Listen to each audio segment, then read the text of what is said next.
جب وہ اپنے خیالات میں مسترک تھا تو اسے اپنے سر کے اوپر حرکت محسوس ہوئی۔ اس کے اوپر صحرائی بازوں کا ایک جوڑا محوری پرواز تھا۔ وہ ہوا کے دوش پر تیرتے بازوں کو دیکھتا رہا۔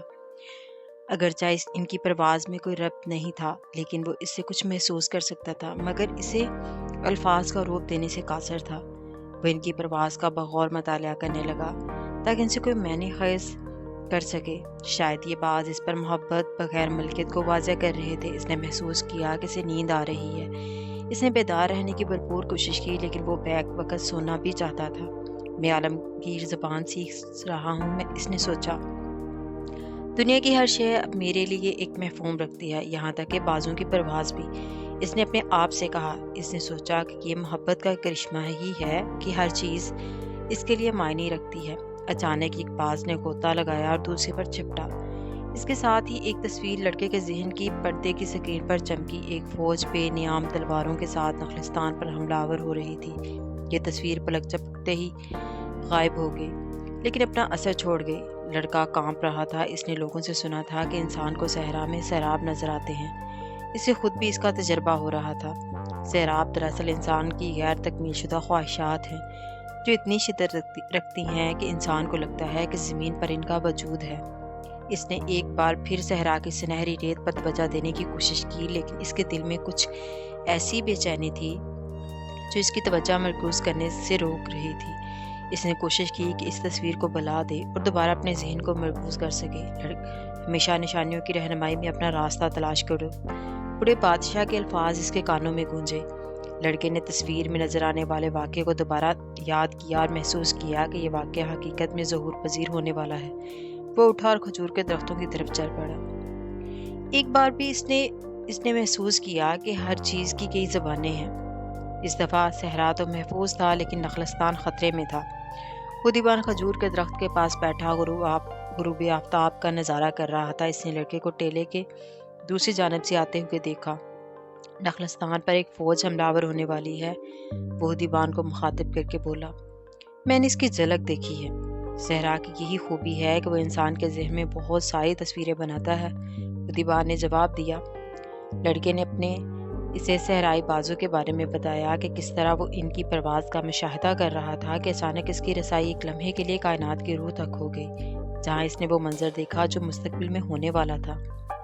خودیبان فوراً لڑکے کی بات سمجھ گیا۔ اسے معلوم تھا کہ دنیا میں موجود ہر شے خدا کے حکم پر ہی اس بات پر قادر تھی کہ مستقبل کو لوگوں پر ظاہر کر دے۔ کوئی اس کا تجربہ کسی کتاب کو پڑھ کر کرسکتا ہے، کوئی پتوں کو پلٹ کر، یا پھر ہاتھوں کی زبان پڑھ کر، یا پھر پرندوں کی پرواز کا مشاہدہ کر کے۔ مشاہدے کا ذریعہ کوئی بھی ہو، اگر خدا کا حکم ہو تو انسان مستقبل کی جھلک دیکھ سکتا ہے۔ قبائلی لوگ مستقبل کا حال بتانے والوں سے مشورہ کرنے سے گریزاں کرتے ہیں۔ ان کا خیال ہے کہ اگر انہیں اس بات کا علم ہو جائے کہ اس لڑائی میں ان کا انجام موت ہے تو وہ پھر لڑائی میں اپنا کردار ادا نہیں کر سکتے۔ وہ اس بات کو ترجیح دیتے ہیں کہ لڑائی میں اپنی بہادری کے جوہر دکھائے بغیر یہ جانیں کہ لڑائی کا نتیجہ کیا ہوگا۔ مستقبل کا حال تو صرف اللہ کو ہی معلوم ہے، اور لوح محفوظ پر لکھا ہے، اور اس نے جو بھی لکھا ہے انسان کی فلاح اسی میں ہے کہ اللہ عادل ہے اور وہ رحیم ہے۔ وہ انسان پر اپنی رحمت کا سایہ کیے ہوئے ہے۔ وہ انسان کی قسمت میں ایسا کچھ نہیں لکھ سکتا جو اس کے لیے نقصان دہ ہے۔ یہ تو انسان کے اپنے اعمال ہیں جن کی وجہ سے وہ اپنے آپ کو مصیبت سے دوچار کر لیتا ہے۔ اس لیے صحرائی لوگ صرف حال میں رہنا پسند کرتے ہیں۔ حال اچانک ظاہر ہونے والے واقعات سے بھرا ہوا ہے، اور انہیں بہت سارے خطرات کے لیے ہی موقع تیار رہنا ہوتا ہے۔ دشمن کی تلوار کہاں تھی اور اس نے گھوڑا کہاں باندھا تھا، اسے دشمن پر کیسے ضرب لگانی چاہیے کہ وہ خود زندہ رہ سکے۔ خودیبان چنانچہ جنگجو نہیں تھا، اس لیے اس نے مستقبل کا حال بتانے والوں سے کئی مرتبہ مشورہ کیا تھا۔ ان میں سے کچھ تو سچ ثابت بتاتے تھے، جبکہ اکثر غلط تھے۔ ایک دفعہ جب اس نے ایک طویل عمر جوتشی سے مشورہ کیا تو اس نے سوال کیا کہ وہ مستقبل کا حال جاننے میں اتنی دلچسپی کیوں رکھتا تھا۔ میں مستقبل کے بارے میں اس لیے جاننا چاہتا ہوں کہ میں مرد ہوں، خودیبان نے جواب دیا، اور میں اپنی زندگی کی منصوبہ بندی اپنے مستقبل کو پیش نظر رکھ کر کرتے ہیں، اور اس لیے بھی کہ جن چیزوں کا ہونا اپنے لیے صحیح نہیں سمجھتا ان کو بدل سکوں۔ تب وہ تمہارے مستقبل کا حصہ نہیں ہوگی، جوتشی بولا۔ اگر تمہارے ساتھ کوئی حادثہ ہونے والا ہے اور تمہیں اس کی پیش کی خبر ہے تو وہ اپنے وقوع پذیر ہونے سے پہلے ہی تمہیں اذیت پہنچائے گا۔ جوتشی اس بات میں مہارت رکھتا تھا کہ ریت پر چھڑیاں پھینکتا اور ان کے گھننے کے انداز سے واقعات کا ظہور پذیر ہونے کی پیشن گوئیاں کرتا تھا۔ اس دن اس نے کوئی پیشن گوئی نہ کی۔ اس نے اپنی چھڑیوں کو کپڑے میں لپیٹا اور واپس اپنے تھیلے میں رکھ لیا۔ میری گزرگات لوگوں کے حالات کی پیشن گوئیاں کرنے پر ہے، جوتشی بولا۔ میں چھڑیوں کے استعمال میں مہارت رکھتا ہوں۔ مجھے معلوم ہے کہ کس طرح ان کے استعمال سے میں اس جگہ کو دیکھ سکتا ہوں جہاں ہر چیز لکھی ہوئی ہے۔ میں یہ تو دیکھ سکتا ہوں کہ ماضی میں کیا ہوا، لیکن میں مستقبل کے بارے میں صرف کیفا شناسی کرتا ہوں۔ مستقبل کا حال تو صرف خدا کو معلوم ہے، اور یہ صرف اللہ ہی ہے کہ اگر چاہے تو اس کا محدود علم کسی انسان کو دے دے۔ میں مستقبل کے بارے میں کیفا شناسی کرتے ہوئے نشانیوں کا سہارا لیتا ہوں جو حال میں موجود ہے۔ راز صرف حال میں ہے، اگر تم حال پر توجہ دو تو تم اس کو بدل سکتے ہو، اس لیے جو اس کے بعد آئے گا وہ تو بہتر ہی ہوگا۔ اس لیے مستقبل کی فکر بھول جاؤ اور حال میں اس اعتماد کے ساتھ زندہ رہو کہ اللہ کو اپنے بندوں سے بہت پیار ہے۔ وہ کیا حالات ہوں گے جب اللہ مجھ پر میرا مستقبل آشکار کر دے گا؟ خدیبان نے جوتشی سے پوچھا۔ جب وہ چاہے، اللہ صرف کبھی کبھار ایسا کرتا ہے، اور جب بھی وہ کسی انسان کو غیب کا علم دیتا ہے تو اس کی ایک ہی وجہ ہوتی ہے، وہ یہ کہ مستقبل کے بارے میں جو لکھا تھا اس مقصد سے لکھا تھا کہ تبدیل ہوگا۔ خدا نے لڑکے کو مستقبل کی ایک جھلک دکھائی تھی۔ خدیبان نے سوچا، خدا نے اس لڑکے کو ایسا کیوں بنایا؟ جاؤ اور قبیلے کے سردار کو اس کی خبر دو۔ خدیبان نے لڑکے کو ہدایت کی۔ وہ لوگ میرا مذاق اڑائیں گے۔ لڑکے نے جواب دیا، وہ صحرا کے باسی ہیں، اور صحرا کے باسی جانتے ہیں کہ نشانیوں کا کیا مطلب ہوتا ہے۔ تب تو وہ پہلے ہی اس بارے میں جانتے ہوں گے، نخلستان پر حملہ ہونے والا ہے۔ لڑکے نے جواب دیا، نہیں، شاید اس بات کی فکر اب تک نہیں۔ انہیں یقین ہے کہ اللہ اگر ان تک کوئی خبر پہنچانا چاہتا ہے تو وہ انہیں اس کی اطلاع ضرور کسی کے ذریعے پہنچا دے گا۔ اس سے قبل بھی کئی دفعہ ایسا ہو چکا ہے۔ اس دفعہ وہ خبر پہنچانے والے تم ہو۔ لڑکے کو فاطمہ کا خیال آ گیا۔ اس نے فیصلہ کیا کہ وہ قبیلے کے سردار کو ضرور یہ خبر پہنچا دے گا۔ لڑکے کا سامنا محافظ سے ہوا جو نخلستان کے قلب میں نصب خیمے کے دروازے پر پہرا دے رہا تھا۔ میں سردار سے ملنا چاہتا ہوں، اس نے محافظ سے کہا۔ محافظ کو جواب دیے بغیر خیمے کے اندر چلا گیا اور کچھ دیر بعد سفید لباس میں ملبوس ایک نوجوان کے ساتھ باہر آیا۔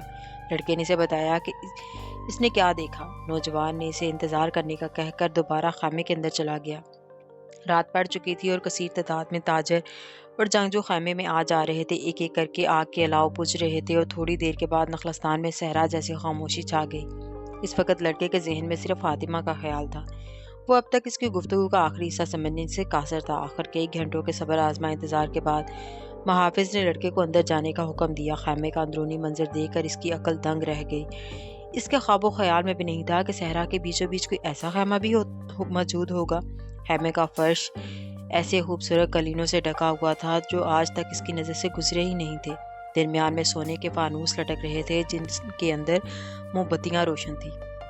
قبائل کے سردار نیم دراز کی شکل میں ریشم کے گاؤ تکیوں کے ساتھ ٹیک لگائے بیٹھے ہوئے تھے۔ ملازم چاندی کی تشریحوں میں خشک میوہ جات اور قہوہ پیش کر رہے تھے۔ کچھ حقے میں آگ کو تازہ رکھنے میں مصروف تھے۔ فضا میں دھوئیں کی بھینی سی مہک تھی۔ خیمے میں 8 سردار موجود تھے، لیکن لڑکے کو اپنی ذہانت سے اندازہ لگایا کہ ان میں سے کون سا سردار ہے۔ سب سے زیادہ رتبے کا مالک تھا۔ وہ سفید اور سنہری لباس میں ملبوس تھا اور نیم دائرے کے درمیان میں بیٹھا ہوا تھا۔ اس کے ایک پہلو میں وہی نوجوان موجود تھا جس سے اس کی ملاقات خیمے کے باہر ہوئی تھی۔ یہ کون ہے جو نشانیوں کی زبان کا جاننے کا دعویٰ کرتا ہے؟ ایک سردار نے لڑکے پر نظریں جماتے ہوئے پوچھا۔ میں، لڑکے نے جواب دیا، اور پھر اس نے پورا واقعہ تفصیل سے بیان کیا۔ صحرا آخرکار اپنا آپ ایک اجنبی پر کیوں ظاہر کرے گا جبکہ اسے معلوم ہے کہ ہم نسلوں سے اس کے باسی ہیں؟ ایک اور سردار بولا۔ کیوں کہ میری نگاہیں ابھی تک صحرا کی عادی نہیں ہوئی، لڑکے نے فوراً جواب دیا۔ میں اس چیز کو بھی محسوس کر سکتا ہوں جسے صحرا نشین شاید نظر انداز کر دیں، اور اسی لیے بھی کہ میں کائنات کی روح کو سمجھ سکتا ہوں، اس نے اپنے آپ سے کہا۔ نخلستان ایک غیر متنازع علاقہ ہے اور کوئی بھی اس پر حملہ کرنے کی غلطی نہیں کر سکتا، تیسرا سردار بولا۔ میں تو صرف اتنا بتا سکتا ہوں کہ جو میں نے دیکھا۔ اگر آپ اس پر یقین نہیں کرنا چاہتے تو آپ کی مرضی۔ خیمے میں بحث شروع ہو گئی۔ وہ لوگ اسے ایسے لہجے میں عربی بول رہے تھے جو لڑکے کو سمجھ نہیں آ رہی تھی۔ جب وہ جانے کے ارادے سے واپس مڑنے لگا تو محافظ نے اسے رکنے کا اشارہ کیا۔ لڑکے پر خوف طاری ہو گیا۔ علامات اس بات کی نشاندہی کرتی تھی کہ کچھ غلط ہونے والا ہے۔ اسے افسوس ہونے لگا کہ اس نے اس واقعے کا ذکر حدیبان سے کیوں کیا۔ پھر درمیان میں بیٹھے ہوئے سردار کے چہرے پر مسکراہٹ نظر آئی اور لڑکے کو کچھ اطمینان ہوا کہ یہ سردار اب تک کی بحث میں بالکل خاموش رہا تھا۔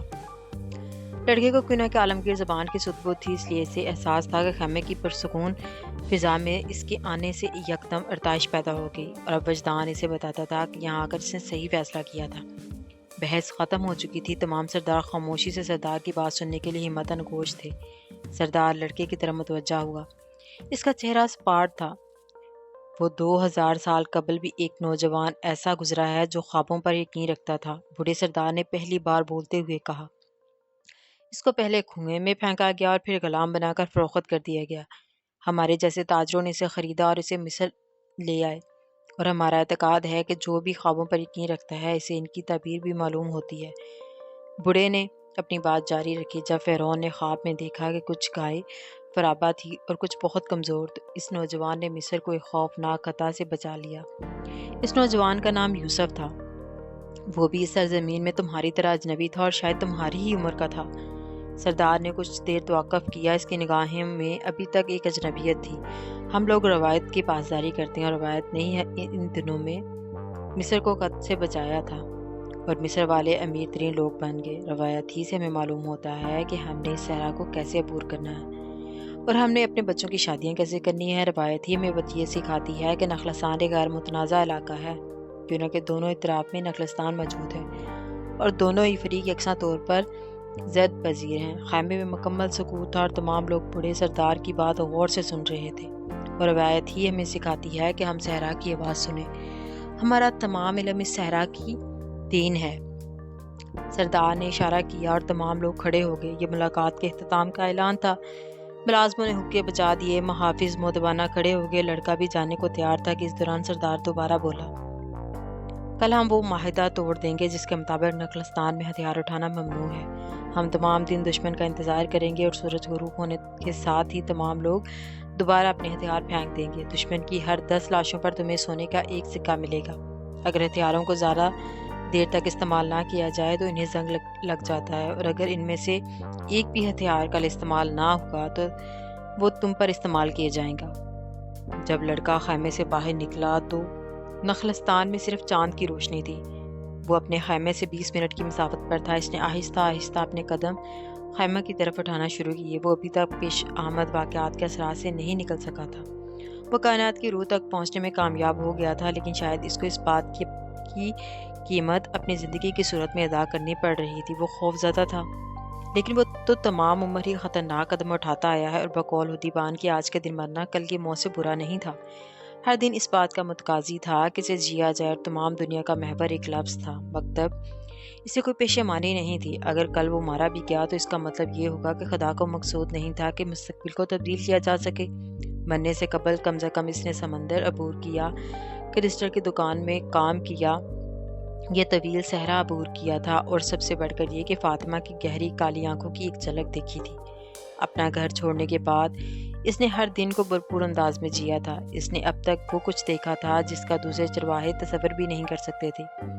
اسے اس بات پر فخر تھا کہ یکدم ایک دھماکہ ہوا اور وہ زمین پر گر گیا۔ فضا میں دھوئیں کی اتنی تہ جمی کہ چاند کی روشنی بھی مدھم پڑ گئی۔ اس کے سامنے ایک جسیم قسیم کا سفید گھوڑا کھڑا تھا۔ جب دھول کی تہ کچھ کم ہوئی تو لڑکے نے خوف زدہ کر دینے والا منظر دیکھا۔ گھوڑے کے پہلو میں سیاہ کپڑوں میں ملبوس ایک طویل قد آمد آدمی کھڑا تھا۔ اس کے کندھے پر باز بیٹھا ہوا تھا۔ اس کے سر پر پگڑی تھی اور اس کا منہ کالے رومال سے ڈھکا ہوا تھا۔ وہ صحرا کا پیغمبر لگتا تھا۔ اس کی شخصیت صحرا کے روایتی پیغمبروں سے زیادہ متاثر کن تھی۔ سیاہ پوش آدمی نے گھوڑے کی ذہن کے ساتھ باندھی میان سے ایک تلوار نکالی۔ تلوار چاند کی روشنی میں چمک رہی تھی۔ کس میں اتنی ہمت ہے کہ وہ بازوں کی پرواز کو پڑھ سکے؟ اس کی آواز گونجی، پورے نخلستان میں سنائی دی۔ وہ میں ہوں جس نے یہ جرأت کی ہے، لڑکے نے جواب دیا۔